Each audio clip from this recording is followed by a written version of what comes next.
అబ్బో ఇక్కడ కేజీ చీరలు కొంటే అర కేజీ చీరలు ఫ్రీ అంట. మంగళ్య షాపింగ్ మాల్, కేజీల్లో సేల్, టన్నుల్లో ఆనందం.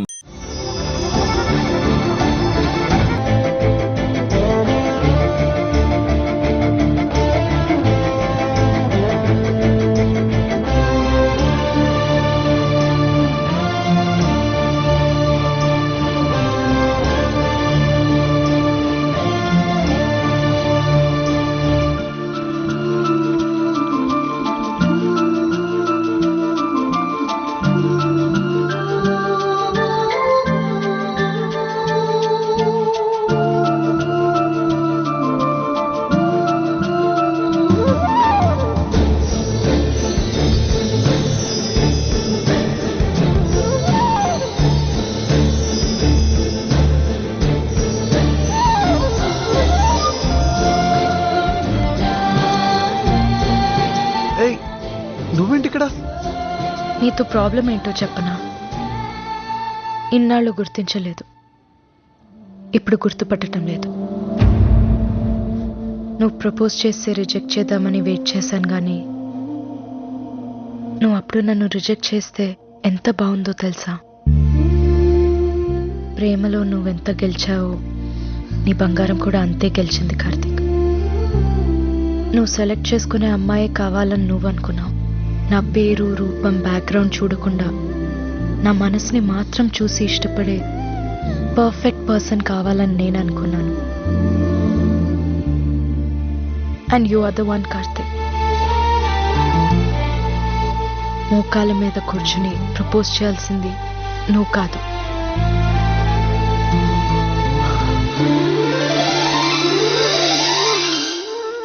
I am sorry. Will you marry me?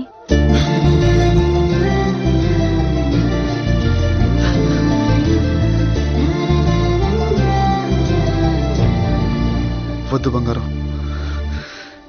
ఇది కరెక్ట్ కాదు.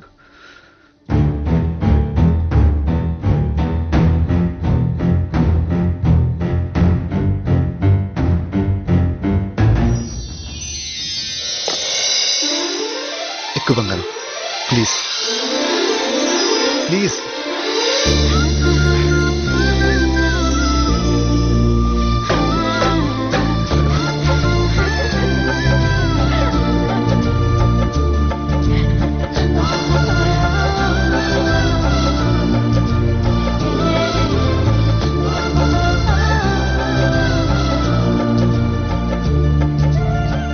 అంటే నువ్వు నన్ను ఫేస్బుక్లోనే చూసావన్నమాట? అవ్వా అవ్వా అవ్వా, నువ్వు మాత్రం నన్ను చూడలేదని అబద్ధం చెప్పలేదా? చూసింది నిన్ను కాదుగా.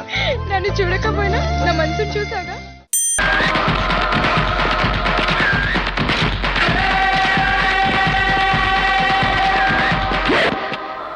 ఎవడైనా గన్ పేల్చాడో అక్కడ మీ హెల్త్ మినిస్టర్ పేలిపోతాడు. నిన్నటి వరకు జైల్లో ఉన్న నా దగ్గరికి ఇంత డబ్బు ఎలా వచ్చిందని ఆశ్చర్యపోతున్నారా? ఇది మీ డబ్బు, మీ డబ్బు. తీసుకోండి, తీసుకోండి అమ్మా. ఎస్, ఇది ప్రజల డబ్బు, ప్రజల ఆరోగ్యం కోసం ప్రభుత్వం కేటాయించిన డబ్బు. దీన్ని ప్రజలకు చేరకుండా మీ హెల్త్ మినిస్టర్ దాచిన డబ్బు. వాడికి సహాయపడ్డ మీలాంటి వైట్ కాలర్ గాలు దోచిన డబ్బు, మీలాంటి లీగల్ గుండాలు మింగిన డబ్బు, నెల నెల వాడు కక్కిన కూడు తినే నీలాంటి వెన్నుముక్కలేని వెదవలు తిన్న డబ్బు. ఇలా ఎవరికి అందినంత వాళ్ళు దోచేశారు కనుకే ఆసుపత్రి లోపలికి వెళ్తే బెడ్స్ కొనడానికి డబ్బు లేదంటారు, మెషినరీ కొనడానికి సొమ్ము లేదంటారు, ఎమర్జెన్సీ మందులు కొనడానికి నిధులు లేవంటారు. మరి ఇవన్నీ ప్రైవేట్ హాస్పిటల్స్ లో ఉన్నాయి కదా, ఇంత పెద్ద జనరల్ హాస్పిటల్లో ఎందుకు లేవని అడిగితే లోటు బడ్జెట్ అంటారు. What mister health secretary, me department లో 43 కోట్లు లోటు బడ్జెట్ ఉంటే 7 లక్షలు ఆస్తుందని ప్రకటించిన మీ హెల్త్ మినిస్టర్ కి 70 కోట్లు ఎక్కడి నుంచి వచ్చాయి? Come on tell me. So డబ్బు ఉంది, దేర్ ఇస్ మనీ. పెరుగుతున్న మంత్రుల జీతాలు, ఫోన్ బిల్లులకు డబ్బుంది. పిర్రకి ఎర్రచీమ కరిస్తే విదేశాలకు వెళ్లి వైద్యం చేయించుకోవడానికి డబ్బుంది. ఏడాదికి ఒకసారి 750 కోట్లు ఖర్చు పెట్టి ఎలక్షన్ జరిపించడానికి డబ్బుంది. కానీ పేదవాడికి వైద్యం చేయడానికి మాత్రం డబ్బు లేదు. ఏ పేదవాళ్ళకి జబ్బు రాకూడదా? వస్తే వాళ్ళకి చావే సరైన మందా? అంటే ఇక్కడ పేదవాళ్ళకి వైద్యమే జరగట్లేదా? ఇక్కడ ఉన్న డాక్టర్లు అందరూ చెడ్డవాళ్ళని నీ ఉద్దేశం? కాదు, మీలో మంచి డాక్టర్లు ఉన్నారు. కానీ మీ గుండెల మీద చేవేసుకొని చెప్పండి, are all of you genuine? డొనేషన్లు కట్టి డాక్టర్ అయి పంటికి బదులు కంటిని తీసిన వాళ్ళేరా? కడుపు నొప్పి వస్తే కడుపును చీల్చి అందులో కత్తిరలు పెట్టి కుట్టేసిన మేధావులేరా? జనరల్ హాస్పిటల్కి వెళ్ళిన వాళ్ళని ప్రైవేట్ హాస్పిటల్కి వెళ్ళమని బ్రోకర్ కాళ్ళేరా? ఆఖరికి తలనొప్పిని వస్తే కమిషన్ కోసం ఊళ్ళో ఉన్న అన్ని టెస్టులు చేయించుకురామని చెప్పే ఏకాస్ ఏజెంట్స్ లేరా? ఇప్పుడు రోగి తన వ్యాధిని చూసి భయపట్టలేదయా, మీ ట్రీట్మెంట్ గుర్తు తెచ్చుకొని కంగారు పడుతున్నాడు. ఎస్, ఇక్కడ వచ్చేది పినాయిల వాసన కాదు, పీరుగుల వాసన. ఇక్కడ వరండాలో ఉమ్ములు వాంతుల మధ్య చర్చ కంటే ఇంట్లో చాప మీద పడుకొని చావడం మేలు అనుకుంటారే జనం. This is ridiculous, Mr. Ganesh. Do you have any substantial evidence to prove your allegations? What is ridiculous? Have you ever gone through a medical journal? Do you know that 75 crore Indian people are nearly 500 kilometers away from a basic operation table? Do you know that 1 lakh women are dying due to the non-availability of sterilized medical plates to cut their umbilical cords? Do you know that the cost of one bypass surgery is equal to 10 years income of an average Indian? Is this enough or do you want more evidence? ఏంటయ్యా పెద్ద సంస్కట్లా డబాయిస్తున్నావు? జనాభా పెరిగిపోతుంటే government మాత్రం ఎంతవరకు పనిచేస్తుంది? అందుకే కదా మేము private hospitals కట్టి మెడికల్ సర్వీస్ చేస్తున్నాం.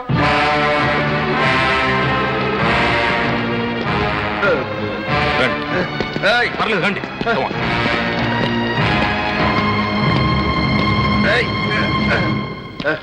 ఈయనెవరో మీకు తెలుసా? Doctor Rajagopal, MBBS FRCS. ఇదే సిటీలో మెయిన్ సెంటర్ చూసుకొని పెద్ద ఆసుపత్రి కట్టాడు. 7 అంతస్తుల building, centralized AC, latest equipment. ఏడాదిగో బ్రాంచ్ ఓపెన్ చేసి సర్వీస్ చేస్తాడట. కానీ 2.5 లక్షలు లేకుండా ఎవరైనా ఆసుపత్రి లోపలికి వెళితే బయటకు నెట్టే చంపేస్తాడు. Mister Ganesh, keep quiet doctor Rajagopal. ఆరోగ్యాన్ని అమ్మటాన్ని నీ మెడికల్ డిక్షనరీలో సర్వీస్ అంటారా? సిగ్గులేదు? అసలు ఎప్పుడైనా ఈ తెల్లకోట్ నీ ఒంటి మీదకి ఎలా వచ్చిందో ఆలోచించావా? ఎంబీబీఎస్ చదివితే వచ్చింది. ఎవడబ్బో సొమ్ముతో చదివయ్యా? ఇలాంటి ఒక్కొక్క డాక్టర్ని తయారు చేయడానికి ప్రభుత్వానికి 12 లక్షలు ఖర్చు అవుతుంది. ఆ 12 లక్షలు ఎక్కడవి? కూలీ నాలి చేసుకునే పేద ప్రజలు, చాలీ చాలిన సంపాదనతో బతికే సగటు మనుషులు 10 పరకా సంపాదించి ఆ డబ్బుతో ఉప్పో పప్పో ఉల్లిపాయ కొనుక్కుంటే అలా కొన్న ప్రతి వస్తువు మీద పన్ను వేసి ఆ పన్ను రూపంలో వచ్చిన డబ్బులో నుంచి 12 లక్షలు ఖర్చు పెడితే ఇడిగో ఈ మహానుభావుడు డాక్టర్ అయ్యాడు. ఇది నువ్వు మర్చిపోతే ఎర్రటి రక్తాన్ని తెల్లటి పాలుగా చేసి పెంచిన నీ తల్లిని మర్చిపోయినట్టే. ముందు మా నాయకుడు ఎక్కడున్నారో చెప్పు. ఎవరా వాగింది? ఎవర్రా మీ నాయకుడు? ఒంటి మీద ఉన్న చొక్కా గుండె లేవు, కట్టుకున్న పంచకు ఉతుకులేదు. నిన్ను చూస్తుంటే నీ నాయకుడికి జిందాబాదులు కొట్టి కొట్టి ఎముకలు బయటపడి చచ్చేలాగున్నావా? నీకు రోగం వస్తే నీ నాయకుడు ప్రైవేట్ హాస్పిటల్లో చేర్చడురా, ఇక్కడ ఏదే జనరల్ హాస్పిటల్ పడేస్తాడు. ఎలక్షన్స్ ముందు వచ్చి చేతికో జెండా జేబుకో 100 పెట్టి గెలిచి అడ్రస్ లేకుండా వెళ్ళిపోయాడు మీ నాయకుడా. ఎప్పుడుగా తెలుసుకుంటారు మీరు? ఎప్పుడు తెలుసుకుంటారు? గాళ్ళు తెలుసుకోరు గణేష, ఆలి జన్మలు తెలుసుకోరు. వీళ్ళకన్నా మున్సిపాలిటీ కుక్కలయ్యం కాదు, మీ బతుకులు చెడా. నువ్వు చెప్పింది నిజమయ్యా, చాలా సత్యం. ఈ దిక్కుమాల దవాఖాన ఎంతమంది పసిపిల్లల్ని అన్యాయం చేస్తుందో ఈ కళ్ళతోనే చూస్తున్న కొడుక. గద్దెందుకు ఈ సంటోడు కూడా రాదు. ఒక కిడ్నీ లేదని వీళ్ళ అయ్యని చంపిండ్రు, వీళ్ళ అమ్మని చంపిండ్రు. ఈ పోరని దిక్కులేనోని చేసిండ్రు గణేష, దిక్కులేనోని చేసిండ్రు. ఈ పిల్లాడే కాదమ్మా, నేను కూడా ఈ ఆసుపత్రి వల్లే అనాథనయ్యాను.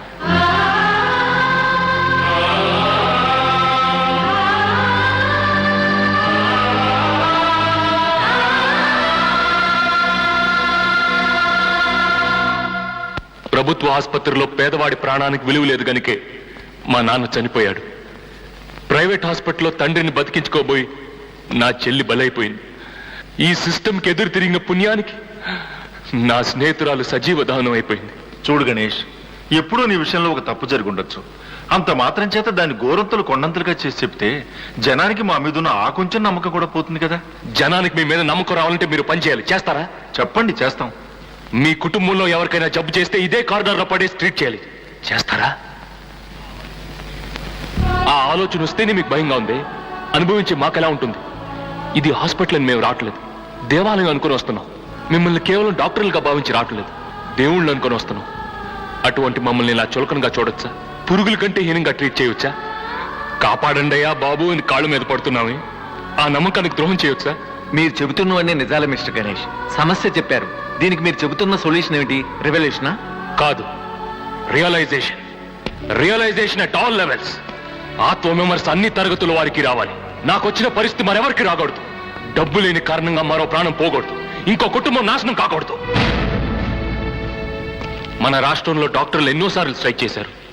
ఎప్పుడు చేసినా మీ జీతాల కోసం చేశారే గాని హాస్పిటల్ ఫెసిలిటీస్ బాగుపడాలని ఎప్పుడైనా చేశారా? ఇక మీదైనా మీరు చేసే పని జీతం కోసం చేసే పనిగా భావించి చేయకండి, దైవ సేవగా భావించి చేయండి. చద్దన్నంలో ఉల్లిపై నంచుకోవడానికి కూడా గతి లేని పేదవాళ్ల దగ్గర మెయిన్ గేట్ నుంచి మార్చిల వరకు లంచం అడిగే అలవాటు మానుకోండి. మీ దగ్గర చాలినంత డబ్బు లేదనే కదా లంచం అడుగుతున్నారు. వాళ్ళు మీకంటే డబ్బు లేని వాళ్ళు కాదా? వాళ్ళని దోచుకోవచ్చా? నరాల్లో డబ్బు పిచ్చి జీర్ణించుకుపోయిన రాజకీయ నాయకులందరినీ అడుగుతున్నాను, మనీ ప్రపంచంలో నుంచి మానవత ప్రపంచంలోకి రండి. మీరు తీసుకునే లంచంలో సగం డబ్బు ఖర్చు పెడితే ఊరికో జనరల్ హాస్పిటల్ కట్టొచ్చు, వీధికో హెల్త్ సెంటర్ పెట్టొచ్చు. ఇన్నాళ్ళు మా నోట్లో మట్టి కొట్టారు, ఊరుకున్నాం. మా పొట్టను కొట్టారు, సహించాం. పనులు లేకుండా తిప్పారు, ఓర్చుకున్నాం. మీకు తోచినప్పుడల్లా పన్నుల మీద పన్నులు వేసుకుంటూ వచ్చారు, నోరు మూసుకొని కట్టాం. మీ రాజకీయ మార్కెట్లో మా శ్రమని, నమ్మకాన్ని, జీవితాన్ని, భవిష్యత్తుని కిలోలు లెక్క అమ్మేశారు. కిక్కురు మనకుండా అమ్ముడిపోయాం. కుల పోరాటాలు పెట్టారు, మత కలహాలు పెట్టారు. మేం కొట్టుకు చచ్చాం గాని మిమ్మల్ని మాత్రం అధికారంలోనే కూర్చోబెట్టాం. అన్నిటికీ ఊరుకున్నాం కదా అని ఇకపై మా జీవితాలతో ఆడుకున్నా, మా ఆరోగ్యాన్ని అలక్ష్యం చేసినా, మా ప్రాణాల్ని మాంసంలో అమ్మాల్ని చూసినా ఏం చేస్తారు మిస్టర్ గణేష్? చంపుతాం.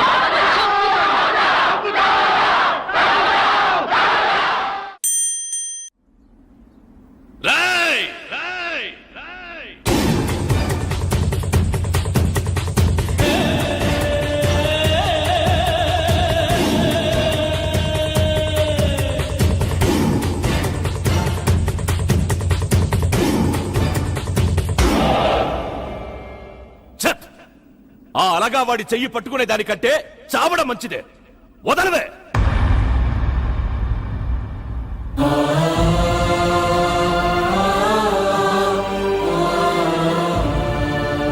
ఏంది రెడ్డప్పో, ఆడికంటే నీ కూతురికే తిమ్మిరి ఎక్కువ ఉన్నట్టుందే. నరకండ్రా కొడుకుని.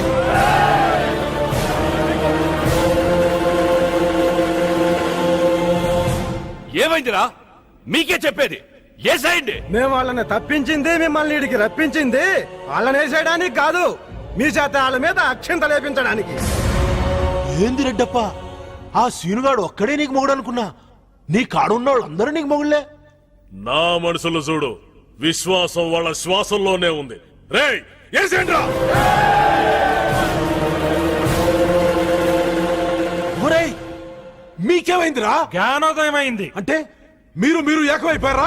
ఏ మీ ఇద్దరు ఏకం కాలా? ఇద్దరున్న మీరు మాత్రం ఏకం కావాలనా? 100 మంది మేం కొట్టుకు సావాలనా? ఒరేయ్, ఆడి మాటలు నమ్మబాకండి. మీరు నా మనుషుడురా. కాదు, లేబర్ వాళ్ళం, జాతక వాళ్ళం. రే, మిమ్మల్ని నా కుటుంబంలో చూసుకున్నాను కదరా. ఆ భుజం కాపాడుకునేదానికే కదరా. కొడకల్లారా, మీకు డబ్బులు ఇచ్చినా, మటన్ బిర్యానీలు, చికెన్ బిర్యానీలు తినిపించిన, కుత్తిగల దాకా మందు కూడా పోయించాను కదరా. ఉరిగే పంపించలా, ఉడిగం చేసినాం. రేయ్, మమ్మల్ని కాదంటే ఏమవుద్ది? తలదీసి మొలత్తావా? ఏది ఏ చూద్దాం? నీ అవ్వ గుడ్లు రువి చూస్తున్నాడు. ఈడెవరో నీకు భయపెట్టేటోళ్ళు లేరు. మర్యాదగా చెయ్యి దించు, లేకున్నా లేపి నా చెయ్యి ఉండదు, ఇర్రగా తీస్తాం. వామ్మో వామ్మో, ఇన్ని మాటలు పడ్డ తర్వాత ఇంకా చూస్తా ఉంటాం ఇది బావా. వెనక్కి తిరిగి పారిపోతాం పదా. చెప్పు తీసి కొడతా. ఎందుకు మంచి మాట చెప్పినందుకు. నోర్బోయ్, వీళ్ళ తాటాకు చప్పుళ్ళకి భయపడి పారిపోతారనుకున్నారా? రేయ్, ఒక్కొక్కడిని ఎగరేసి నరుకుతా. ఏది నరుకు చూద్దాం. మీ మీసాలు మీరే తిప్పుకొని మీ తోటలు మీరే కొట్టుకోవటం కాదురా, దమ్మంటే ఎదుటోడి గుండె మీద గుత్తాలి. రా నరుకో. ఇరికి సన్నాసి, ఇన్నాళ్ళు మీరు నడిచి వస్తుంటే జనం భయపడేది మిమ్మల్ని చూసి కాదురా, మీ పక్కన కత్తులు పట్టి నడిచే మమ్మల్ని చూసి. మీకు వంగి వంగి దండాలు పెట్టేది మీ మొహాలు చూసి కాదురా, మా సత్తావ చూసి. మా నాయనల కన్నా, పెళ్ళాం బిడ్డల కన్నా మీరే కొని పిచ్చోళ్లాగా మీ కాళ్ళ దగ్గర పడి రక్తబలి మేం చేస్తుంటే రాజ్యం మీరేళ్తున్నారా. ఏనాడైనా మేము లేకుండా గడప దాటారా? పట్నం పోతే మేము ఉండాలా, పొలం వెళ్తే మేము ఉండాలా, బజార్కి వెళ్తే మేము ఉండాలా, బర్రెలు దొడ్డికి వెళ్తే మేము ఉండాలా. ఆఖరికి మీ పెళ్ళాలతో సంసారం చేసేటప్పుడు కూడా తలుపు బయట కాపలా ఉండాలి కదరా. భూమి అవ్వ, మీదొక బతుకు, దానికి ఒక పౌరుషం. ఆడి నిన్ను చంపకుండా కాపాడేది మేము, నిన్ను ఆడి చంపకుండా కాపాడేది మేమే. మధ్యలో పోయేది మా ప్రాణాలు.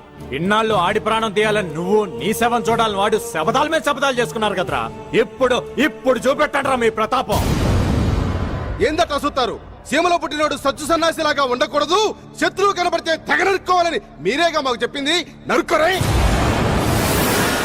సీమ పొగరు, సీమ విగరు, సీమ ఉడుకు అని అనటం కాదు. ఇప్పుడు ఎదురుపడ్డారుగా, కలబడండి. పొద్దు పొడిచేలో ఇద్దరులో ఒక్కడే ఉండాలా. రెడ్డప్పో నాయుడేమో తేలిపోవాలా. బతికినోడికి మేము బతుకంతా ఊడిగం చేస్తాం. పారిపోవాలని చూసారో ఇద్దరిని పాతి పెడతాం. అవును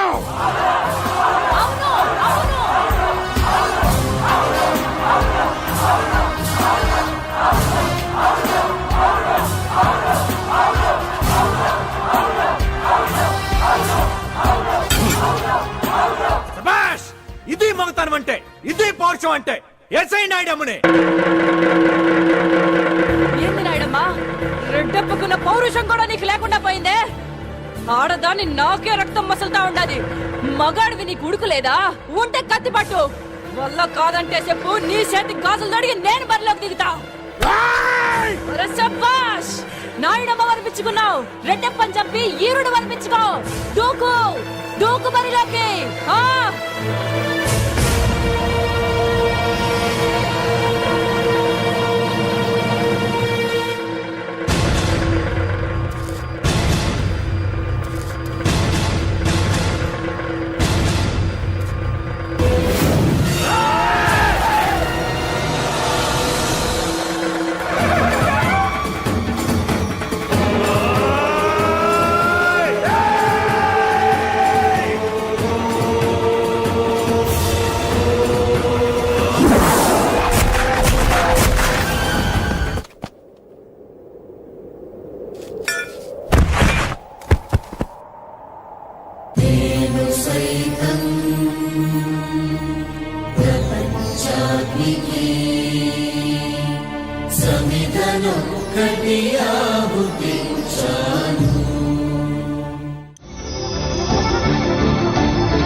నీతో ప్రాబ్లం ఏంటో చెప్పనా? ఇన్నాళ్ళు గుర్తించలేదు, ఇప్పుడు గుర్తుపట్టడం లేదు. నువ్వు ప్రపోజ్ చేస్తే రిజెక్ట్ చేద్దామని వెయిట్ చేశాను, కానీ నువ్వు అప్పుడు నన్ను రిజెక్ట్ చేస్తే ఎంత బాగుందో తెలుసా? ప్రేమలో నువ్వెంత గెలిచావో నీ బంగారం కూడా అంతే గెలిచింది కార్తీక్. నువ్వు సెలెక్ట్ చేసుకునే అమ్మాయే కావాలని నువ్వు అనుకున్నావు. నా పేరు, రూపం, బ్యాక్గ్రౌండ్ చూడకుండా నా మనసుని మాత్రం చూసి ఇష్టపడే పర్ఫెక్ట్ పర్సన్ కావాలని నేను అనుకున్నాను. And you are the one Karthik. మోకాల మీద కూర్చుని ప్రపోజ్ చేయాల్సింది నువ్వు కాదు.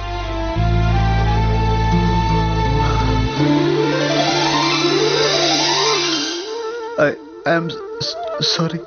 Will you marry me?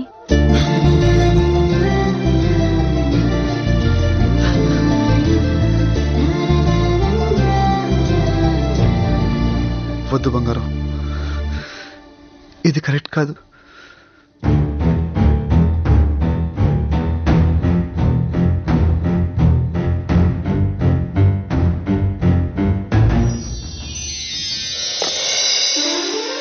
ఎక్కువ బంగారం, ప్లీజ్ ప్లీజ్.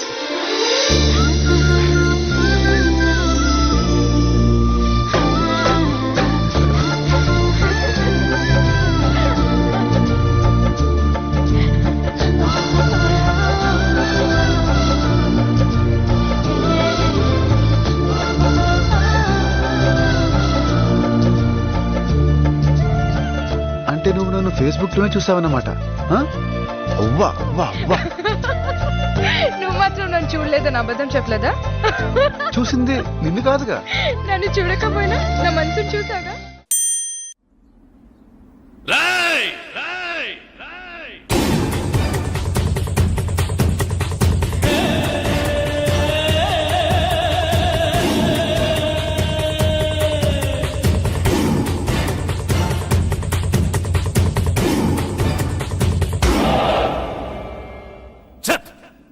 ఆ అలగా వాడి చెయ్యి పట్టుకునే దానికంటే చావడం మంచిదే.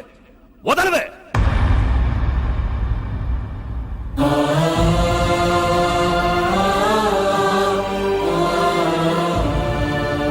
ఏంది రెడ్డప్పో, ఆడికంటే నీ కూతురికే తిమిరు ఎక్కువ ఉన్నట్టుందే.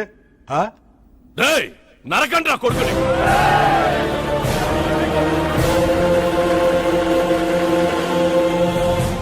ఏమైందిరా?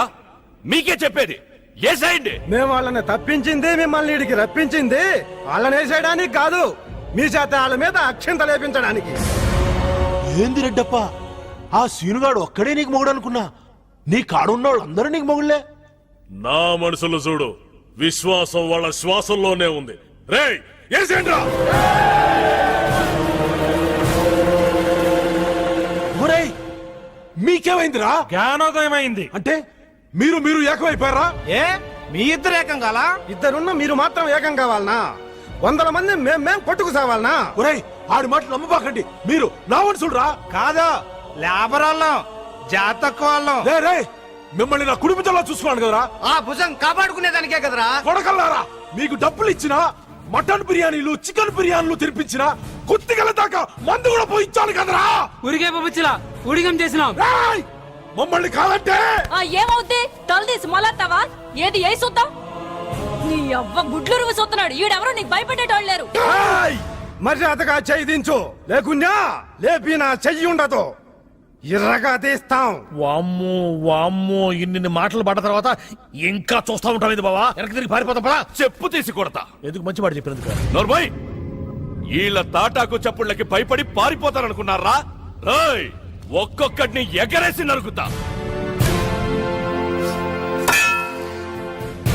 ఏది నరుకు చూద్దాం. మీ మీసాలు మీరే తిప్పుకొని మీ తోటలు మీరే కొట్టుకోవటం కాదురా, దమ్మంటే ఎదుటోడి గుండె మీద గుద్దాలి. రా, నరుకో. ఇరికి సన్నాసి, ఇన్నాళ్ళు మీరు నడిచి వస్తుంటే జనం భయపడేది మిమ్మల్ని చూసి కాదురా, మీ పక్కన కత్తులు పట్టి నడిచే మమ్మల్ని చూసి. మీకు వంగి వంగి దండాలు పెట్టేది మీ మొహాలు చూసి కాదురా, మా సత్తావ చూసి. మా నాయనల కన్నా పెళ్ళాం బిడ్డల కన్నా మీరే ఎక్కువ పిచ్చోళ్లాగా మీ కాళ్ళ దగ్గర పడి రక్తబలి మేం చేస్తుంటే రాజ్యం మీరెళ్తున్నారా? ఏనాడైనా మేము లేకుండా గడప దాటారా? పట్నం పోతే మేము ఉండాలా, పొలం వెళ్తే మేము ఉండాలా, బజార్కి వెళ్తే మేము ఉండాలా, బర్రెలు దొడ్డికి వెళ్తే మేము ఉండాలా, ఆఖరికి మీ పెళ్ళాలతో సంసారం చేసేటప్పుడు కూడా తలుపు బయట కాపలా ఉండాలి కదరా. భూమి అవ్వ, మీదొక బతుకు, దానికి ఒక పౌరుషం. ఆడి నిన్ను చంపకుండా కాపాడేది మేము, నిన్ను ఆడి చంపకుండా కాపాడేది మేమే. మధ్యలో పోయేది మా ప్రాణాలు.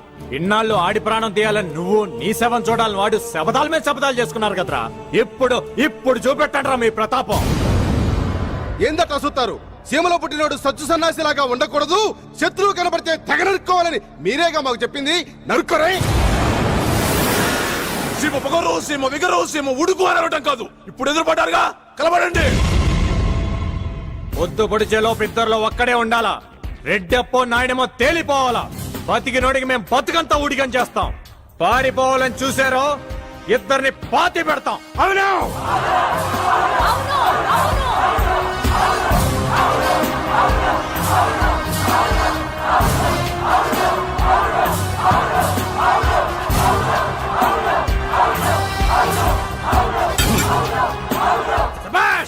ఇది మగతనం అంటే, ఇది పౌరుషం అంటే. ఎస్ఐ నాయుడమ్మనే. ఏంది నాయుడమ్మా, రెడ్డెప్పుకున్న పౌరుషం కూడా నీకు లేకుండా పోయిందే. ఆడదాన్ని నాకే రక్తం మసలుతా ఉండాది. మగాడివి నీకు ఉడుకులేదా? ఉంటే కత్తి పట్టు. వల్ల కాదంటే చెప్పు, నీ చేతి గాజులు తొడిగి నేను బరిలోకి దిగుతా. శభాష్, నాయుడమ్మ వనిపించుకున్నావు. రెడ్డెప్పని చంపి ఈరుడు వనిపించుకో. దూకు దూకు బరిలోకి.